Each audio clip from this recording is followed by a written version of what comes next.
welcome to 270 Days Until. Since there are 270 days till July 4th, we've decided to talk about the American Revolution. The first colonies came from Britain and started life from scratch. Because they started to struggle, they needed to find a way to govern themselves. Eventually, colonies such as Jamestown and Plymouth formed representative governments. This freedom was the beginning of the colonies feeling independent from Britain. A right called the freedom of the press came from a person named John Peter Zenger. He was charged with libel because he wrote an article in the newspaper which shined a negative light on the governor. Thanks to his lawyers, Zenger was acquitted on the fact that what he printed was true. He was ruled not guilty. This formed an important principle that the press had the responsibility and the right to inform the public of the truth. Another right was freedom of religion. The Great Awakening was a stretch of time in the 1730s to the 1740s in which many Christians felt that the colonies had lost their religious zeal.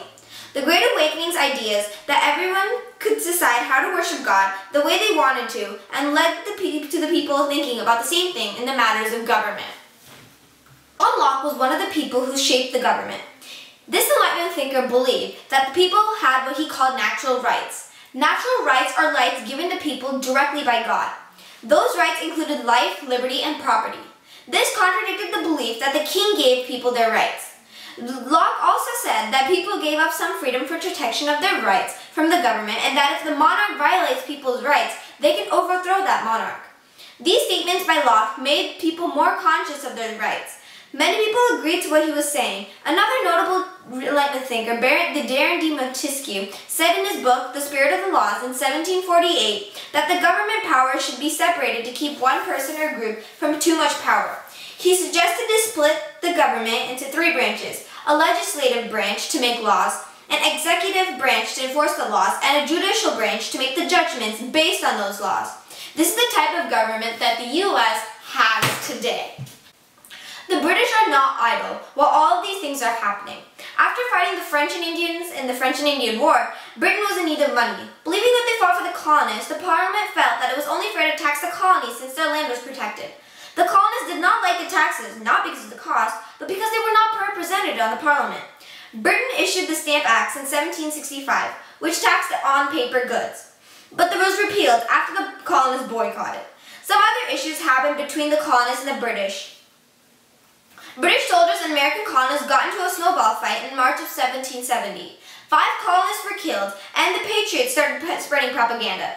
This is referred to as the Boston Massacre. The Townshend Acts in 1767 taxed commonly used items and allowed British redcoats to enter and search a colonist's house. The Boston Tea Party was in response to the Tea Acts. The Tea Act stated that only the British East India Company was allowed to sell tea in the colonies. So the colonists protested by throwing all the tea into the harbor. After that, the colonies were punished with the Intolerable Acts. The Intolerable Acts was when British closed down the Boston Harbor, revoked the Massachusetts Charter, and suspended local governments. The First Continental Congress met and agreed to continue the boycotts. However, they don't yet agree to become independent. These acts by the British angered many colonists.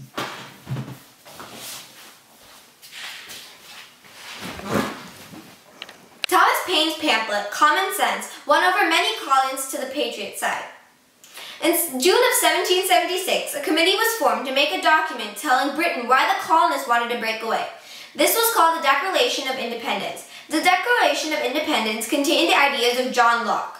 It did say, "We did hold the truths to be self-evident, that all men are created equal, and that they are endowed by the Creator with certain unalienable rights, that among these are life, liberty, and the pursuit of happiness."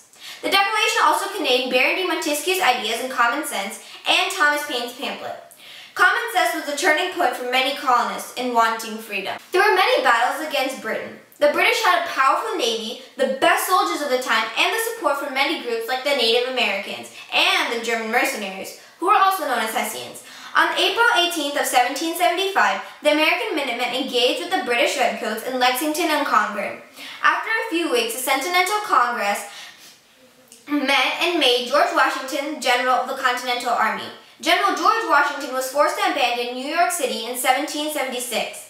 The Continental Army won important battles in places like Trenton and Princeton. These battles were moral boosts for the Continental Army needed. Patriots also defeated the British during the Battle of Saratoga in 1777. American victories, especially Saratoga, encouraged France and Spain to enter in a formal alliance in 1778. In the Battle of Yorktown, British forces are trapped in the city surrender. This convinced the British that the war with America would be long and grueling if continued. So the Treaty of Paris recognized American independence in 1783, and the Mississippi River became the western border of the U.S.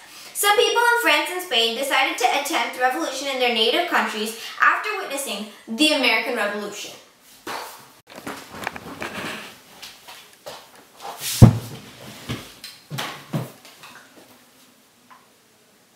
In conclusion, when the colonists came to America, they developed certain ways of governing themselves in the absence of a king or a parliament. This included the Jamestown House of Burgesses and the Plymouth Mayflower Compact. Over time, the colonists became used to the luxuries such as these. The Great Awakening led to more independent thinking about religion and government. John Peter Zenger's case of libel led to the freedom of the press. Thinkers such as John Locke and Baron de Montesquieu voiced their ideas on the nature of government. It makes sense when Britain started to impose on what they thought was fair acts in the colonies. The colonists used their ways of local government and objected. This cycle continued with Britain imposing more acts and the colonists objecting more strongly until war was inevitable. In short, Britain imposing on the rights that colonists had got used to led to the American Revolution.